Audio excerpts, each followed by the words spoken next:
retirado el embajador venezolano en Bogotá y no regresará el embajador mientras el gobierno de Colombia no ofrezca disculpas y rectifique acerca de lo que ha hecho.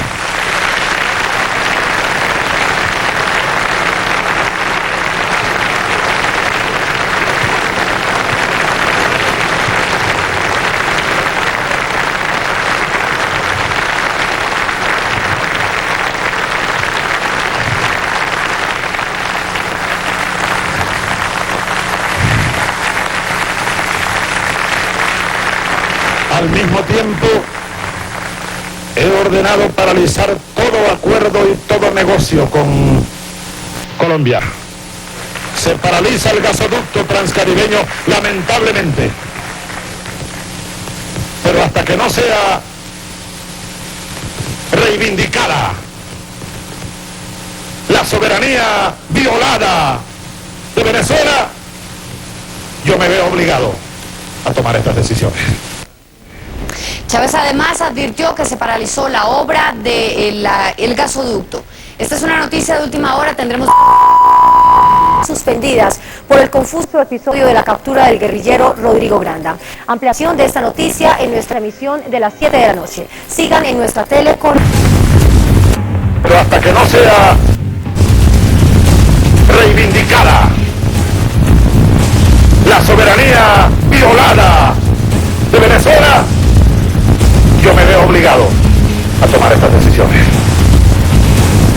Nada ni nadie me hará salir de esta posición, porque represento la dignidad del pueblo de Venezuela. Entre tanto, en Bogotá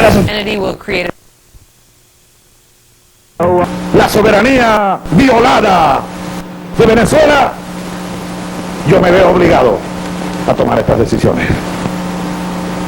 Nada ni nadie me hará salir de esta posición, porque represento la dignidad del pueblo de Venezuela. Minutos después anunció que retiraba a su embajador Carlos Rodolfo Santiago, quien se encuentra desde ayer en Caracas. Estén atentos, en cualquier momento vamos a la Casa de Nariño con la reacción del gobierno colombiano. Hasta aquí este avance de noticias. Sigan con el segundo tiempo del partido entre Paraguay y Uruguay.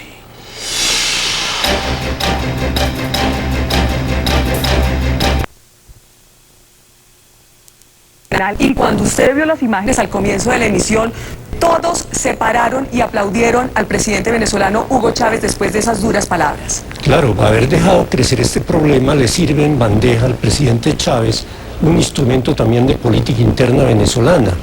Es ahora una nación ofendida a la que le puede ocultar las explicaciones que le debería Colombia sobre por qué en Venezuela están refugiados y andan con tanta libertad cabecilla guerrilleros colombianos.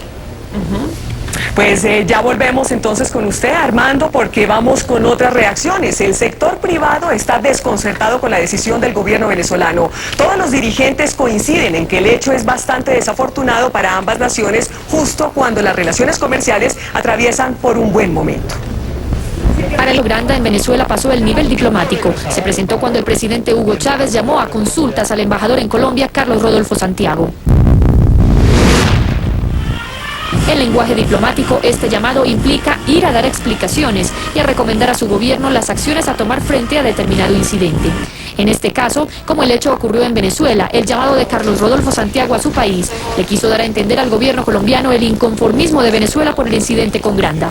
Pedirle al embajador que no retorne a Colombia hasta que no haya una disculpa pública del gobierno nacional es un hecho que va más allá del siguiente paso en las relaciones diplomáticas, que es la expedición de una nota de protesta. Esta acción no representa riesgo de una ruptura de las relaciones diplomáticas entre ambos países, pues es una forma protocolaria de manifestar disgusto, pero se soluciona mediante una nota de excusa. Cuando el caso es más grave, se presenta una nota de protesta diplomática. Implica un riesgo de ruptura en las relaciones de dos países. Algunos diplomáticos la interpretan como una amenaza de interrupción definitiva, mucho más grave que una suspensión. El manifiesto debe hacerse de manera oficial, por lo tanto, el significado de los pronunciamientos depende también del escenario y el modo de manifestación, pues generalmente debe hacerse de manera escrita, y cuando esto sucede, el incidente se puede solucionar en un encuentro bilateral del más alto nivel. La interrupción de las relaciones comerciales implica la intervención en un campo más allá del diplomático. Y volvemos con nuestro experto. Pero Granda. Esto es emitido en Bogotá, el año 92.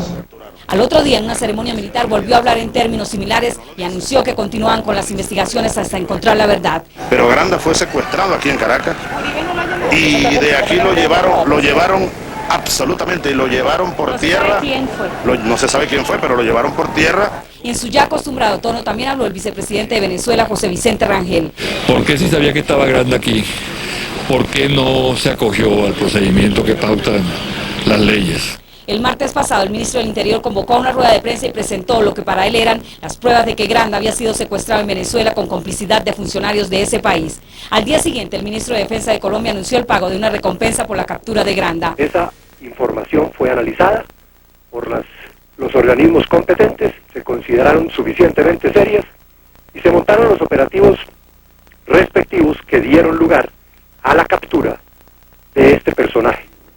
Esta declaración desató la ira del ministro de Defensa, José Vicente Rangel, y fue llamado a consultas el embajador de Colombia en Venezuela. Creo que es un autogol lo que ha hecho el ministro de Defensa de Colombia. No sé quién es el arquero, pero fue un autogol. ¿Por qué? Un error muy grave. Una violación, dice usted, a la soberanía venezolana. Y haber asumido la paternidad de un delito, como es el soborno y el secuestro de un ciudadano. Ayer mismo, el ministro del Interior de Venezuela volvió a citar a rueda de prensa, esta vez para confirmar la noticia de la captura de 4 funcionarios de la Guardia Nacional por el caso Granda. Además, aseguró que el capitán Rojas del Gaula de la Policía de Cúcuta pagó $1,5 millones por el secuestro de Granda. La operación de secuestro es montada por Policía Nacional de Colombia, con 2 elementos de Policía Nacional de Colombia. Dijín entra en Venezuela hacia Maracay. Anoche el director de la policía negó esta afirmación. En Colombia las autoridades tienen en su poder el acta de captura del canciller de las FARC, en la que Rodrigo Granda firma y deja su huella digital, aceptando la captura en Cúcuta. En la frontera entre Colombia y Venezuela aún no se sienten los efectos de la decisión del presidente Chávez, pero por supuesto los habitantes de lado y lado están muy inquietos. 1999 al teniente coronel Hugo Chávez Frías y su proyecto de integración bolivariana se le relacionó con las FARC. Tras el inicio de los diálogos con la guerrilla en el gobierno de Andrés Pastrana comenzaron los ruidos, lo que el canciller Guillermo Fernández de Soto llamó diplomacia de micrófono. Permanentes intervenciones del presidente Chávez sobre el desarrollo de este proceso. El malestar fue creciendo, lo que provocó el rechazo del gobierno Pastrana. El embajador venezolano de ese entonces, Roy Chatterton, fue llamado en varias ocasiones a consulta. Además, la presencia en Caracas del guerrillero del ELN, José María Ballestas, vinculado al secuestro del avión de Avianca, fue duramente criticada por Colombia. Gracias a la mediación del presidente de México, Vicente Fox, Pastrana y Chávez se reunieron en Ciudad Guyana, en el vecino país, en marzo de 2001. Así quedó superado el impasse. En enero de 2002, durante la cumbre andina en Bolivia, estalló otra crisis tras conocerse una reunión entre hombres cercanos a Chávez y guerrilleros de las FARC. Pero uno de los momentos más críticos fue, sin lugar a dudas, el supuesto respaldo brindado por el gobierno colombiano al golpe de Estado contra Chávez en abril de 2002. La administración Chávez lo consideró una traición. Tiempo después, Colombia concedió asilo político al líder golpista Pedro Carmona.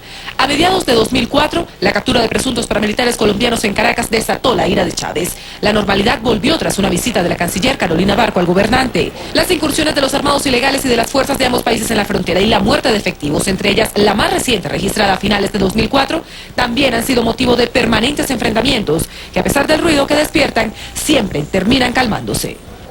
Y es que el anuncio del presidente Chávez provocó amplios titulares y un gran despliegue por parte de la prensa venezolana. Volvemos con los principales medios de información, tanto de Venezuela como de Colombia, así como medios de los Estados Unidos, han seguido paso a paso la historia del caso Granda.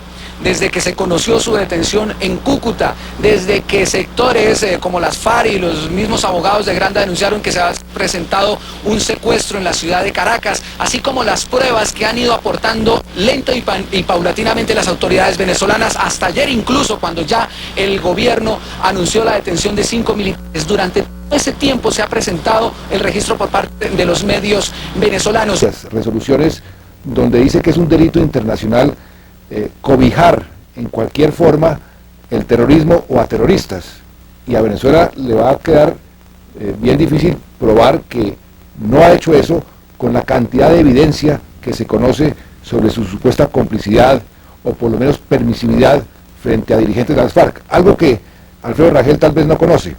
En todas las discusiones entre el presidente Uribe y el presidente Chávez, el presidente Uribe le ha dicho a Chávez: mire señor, hay guerrilleros, jefes guerrilleros en su territorio, y le ha dado informaciones específicas y no ha tenido ninguna consecuencia. De manera que esto no es algo que estalló de la noche a la mañana. La falta de compromiso de Chávez para luchar contra las FARC viene de tiempo atrás.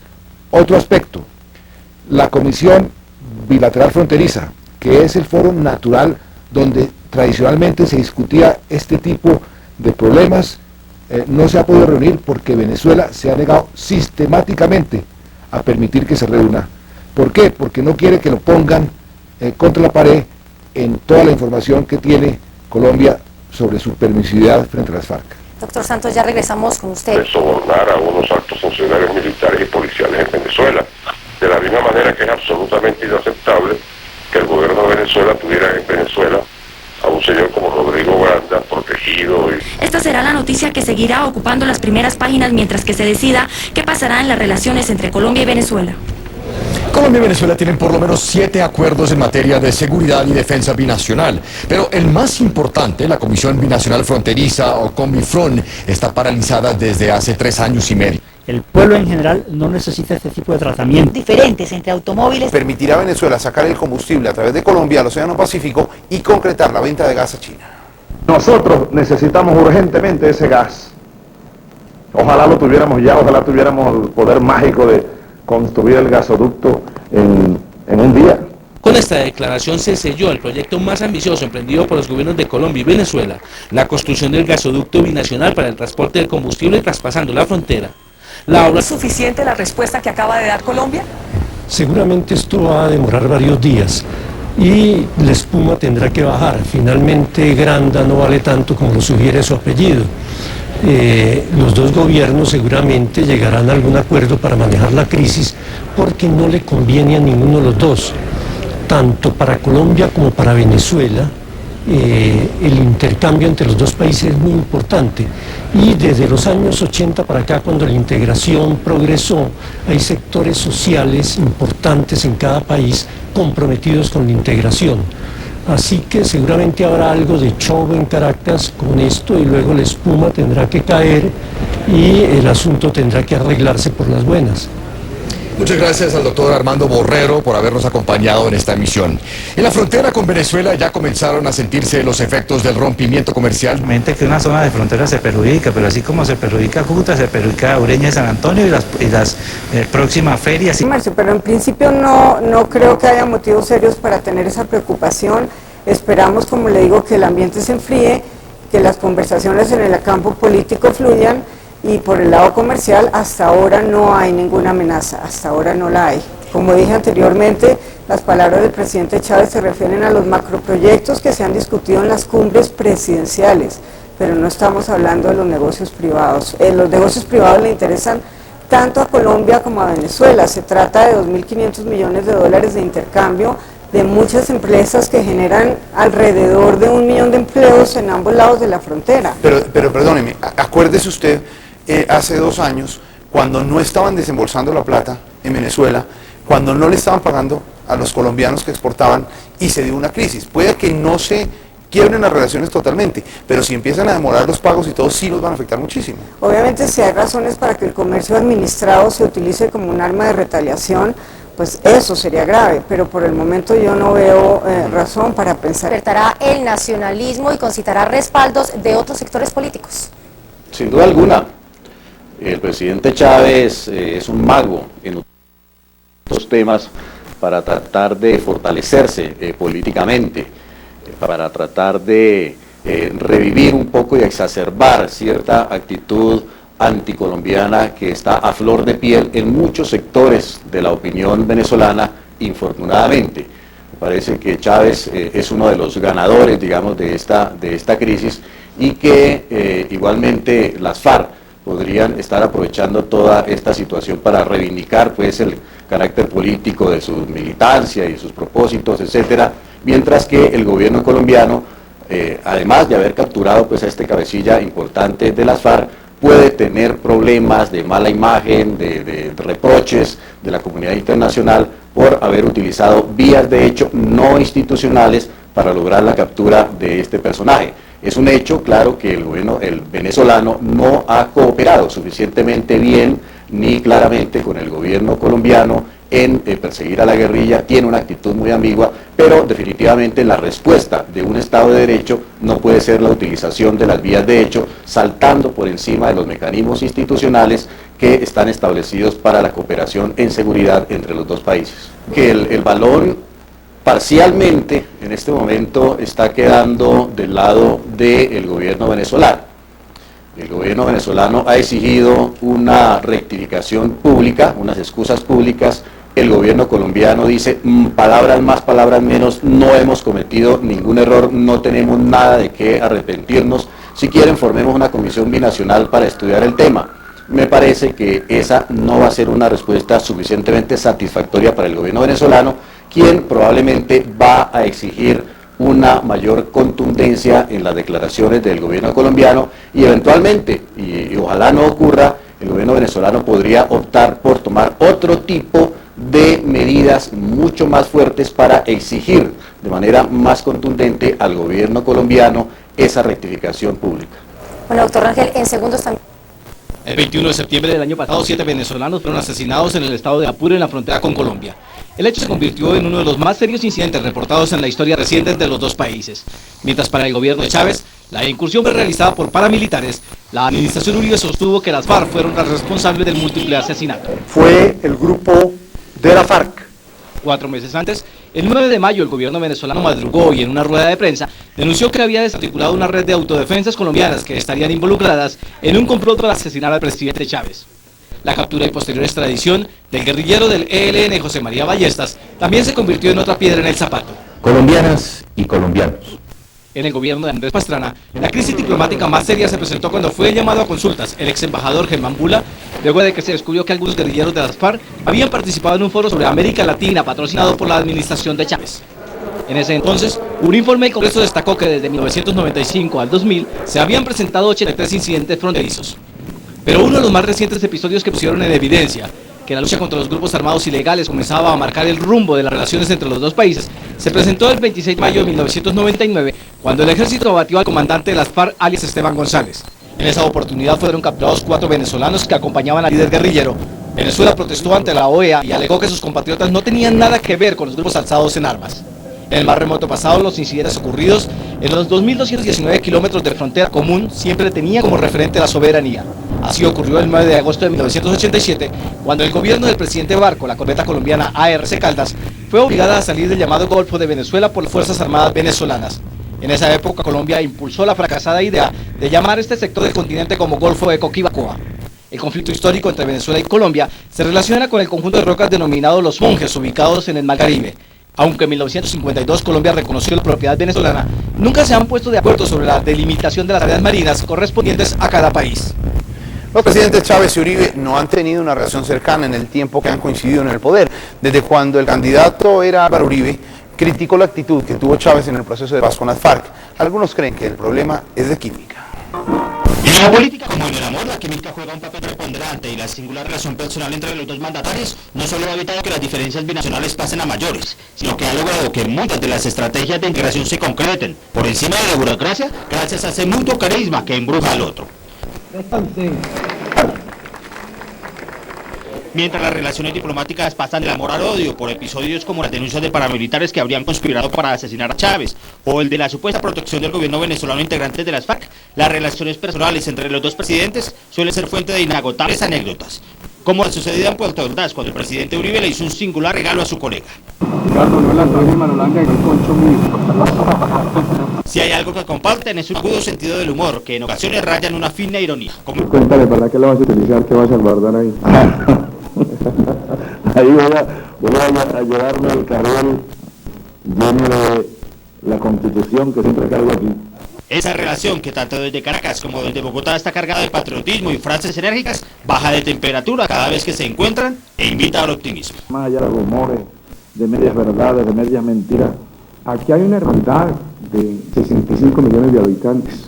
Pero luego de la calma vuelve la tempestad y cada uno regresa a la carga, lanzándose dardos a distancia y esperando una nueva cumbre para ratificarse apoyo mutuo y soltar una de esas frases que hacen olvidar que las relaciones están hoy por hoy en su peor momento en décadas enteras. Darle la más profunda, la más sincera, la más cordial y la más fraterna bienvenida al presidente de la querida y hermana República de Colombia, Álvaro Uribe. Sí, y creo que el comunicado del presidente le da la oportunidad a las dos naciones para tratar de restablecer la relación.